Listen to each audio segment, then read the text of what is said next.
sambit ng Bagyong Puntyo sa Santa sa Ilocos Sur kamakailan. 504 na pamilya sa lalawigan ang apektado. Kaya hindi na nag-atubili ang GMA Kapuso Foundation na tumungo sa mga nasalantang lugar. Inuna namin ang mga barangay ng Oribi at Damay na nasa isla. Bata, matanda, matyagang pumila sa hatid nating tulong. Pinasok din ng tubig, flooded din ang barangay. Pag ang tubig, yung galing dito sa karagatan, talagang malaki yan eh. Over a house pa yung ano niya, na may laman na bato at saka sand. Ang mga tao raw sa mga barangay na ito ang pinakamahirap hatiran ng tulong dahil sa taas ng tubig tuwing may bagyo. Mabalimot awamot paggalis nga kwarta. Nariga mo nga panagbiag. Sunod naming pinuntahan ang barangay Pasungol kung saan nawasak naman ang seawall. Nasira pati ang basketball court at ilang pang bahay. Mga tirahan nila as in totally na wash out na. Yung barangay plaza, 1/4 of it nasira na rin, and mostly talaga kabahayan ang nasira. They really did not expect that to happen. Si Aling Consuelo, isa sa mga nawalan ng tirahan. Mga 8:30 siguro yun, sir, nung lumaki yung alon. Tapos yung bigla na lang lumaki yung alon, sir. Yung tumawag na kami ng yung mga tutulong. Tapos yung bahay namin binaklas na, sir. Siyempre malungkot, sir, kasi itong bahay namin pinaghirapan namin. At sa ating pagdating, pag-asang muling sumibol sa mga residente ng Pasungol. This is the second time around for GMA Foundation to come.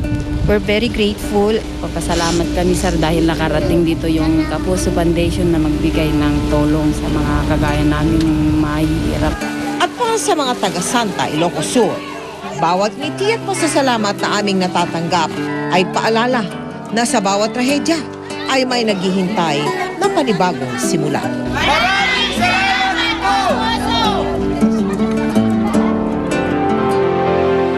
Nakapaghatid po tayo ng tulong sa 500 pamilya sa 5 pinakaapektadong barangay sa Santa sa Ilocos Sur. Kaya taos-puso po kami nagpapasalamat sa lahat ng tumulong para maihatid ang mga relief goods doon. Samantala, panahon na naman pa nga po ng tag-bagyo, nananawagan po kami sa mga nais magbigay ng tulong gaya ng bigas, ng banig at ng kumot at iba pang relief goods para sa mga maapektuhan nating kababayan. Kung nais po ninyo maging bahagi naman ng aming mga projects tulad ng Operation Bayanihan, maaari po kayo magsadya sa aming tanggapan o magdeposito sa aming mga bank account o sa anumang sangay ng Cebuana Luwelier. Maaari mag-log on sa www.kapusofoundation.com. Pinirmahan na po ng mga opisyal ng GMA Network at ng mga opisyal ng aming union ang aming 2012 Collective Bargaining Agreement o CBA. Kabilang sa mga nandoon sa pirmahan, sina GMA Network Chairman and Chief Executive Officer Atty. Felipe Gozon, ang aming Presidente at Chief Operating Officer Gilberto Duavit Jr. at ang aming Executive Vice President at Chief Financial Officer Felipe Yalong. Dumalo rin ang Pangulo ng Union, si Arturo Trinidad, pati ng Vice Presidente na si Hilario Simacon. Kabilang sa mga nakapaloob sa CBA, ang 85,000 piso na signing bonus para sa mga empleyado. 4,000 piso na dagdag sa sweldo para sa 2 taon.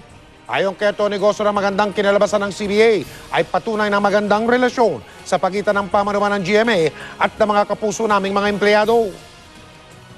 Without that kind of relationship, walang kumpanyang magpro-progress. Sapagkat nakita mo naman, maraming mga kumpanyang that collapsed because of the labor problems. Makaasa sila as usual that management will be fair, will be transparent, and will be generous. Umiira lagi ang kaisahan, ang tiwala at ang pagnanais na sa mas mahabang panahon magsama-sama. Kagaya ng mga nakaraan, naging harmonious naman ng naging CBA, naging parehas, naging at nakabubuti para sa lahat. Isa sa mga pinagmamalaki ng Pilipinas, ang rice terraces o hagdang-hagdang palayan ng Ifugao. Ilang bahagi nito ang tila napabayaan, kaya naman pinagtulungang isaayos ng iba't ibang grupo. At ang magandang balita, sabi po ng UNESCO, hindi na raw in danger o hindi na nanganganib ang tanyag na World Heritage Site. Nakatutok si Jamsi Sanchez. Mahigit 7 oras ang aming binyahe. Tinahak ang mabato at palikulikong daan. Masilayan lang ang tanyag na rice terraces ng Ifugao. Sa pagtanaw ko dito sa unang pagkakataon nitong Pebrero, napansin ko na iba na ang itsura nito kumpara sa luntian at kamanghamanghang imahe na nakikita sa mga litrato. May bahagi ng rice terraces sa Batad na gumuho na dahil sa mga nagdaang bagyo. Ang ibang palayan naman sa Bangaan, tila abandonado na. Ang problema sa pagpapanatili ng ganda ng rice terraces, isinisisi sa kawalan umano ng interes na ilang katutubo sa pagtatanim dahil maliit daw ang kita. Kakulangan ng pondo ng gobyerno sa pagpapaayos ng mga nasirang palayan at mga peste tulad ng mga kuhol at giant earthworms. May mga hakbang naman daw ang lokal na pamahalaan para maisaayos ang halos 500 hektarya ng nasirang palayan. Sinesemento na namin yung embankments kasi nga rin yung may tinatawag tayong mga giant earthworms. Sinisira nila yung canal lining ng mga communal irrigation systems po natin. Pero hindi lang ang gobyerno ang kumikilos para ibalik ang Ifugao rice terraces sa dati nitong ganda. Sumama ako sa tinatawag na batsyang o bayanihan. Nagtulong-tulong ang mga opisyal, mga katutubo at mga volunteer sa pagbuo ng nasirang pader ng palayan para ang ginamit din ng mga ninuno ng mga Ifugao.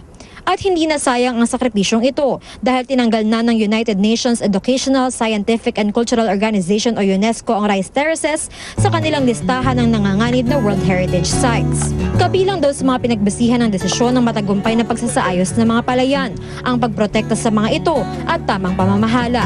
Isang malaking parangal daw para sa Pilipinas ang pagkilala ng international community sa dedikasyon at aksyon natin para maibalik sa World Heritage List ang Ifugao rice terraces. Pamana ito ng ating mga ninuno. Sino pa ba ang dapat mga laga nito? Jamsi Sante, nakatutok, 24 oras. Susunod, tinaguri ang world idol na si Jessica Sanchez. Nagsimula ng mag-record ng mga kanta para sa kanyang kauna-unahang album. At sino kaya ang pinaka-sexing Pinay sa listahan ng isang panlalaking magazine?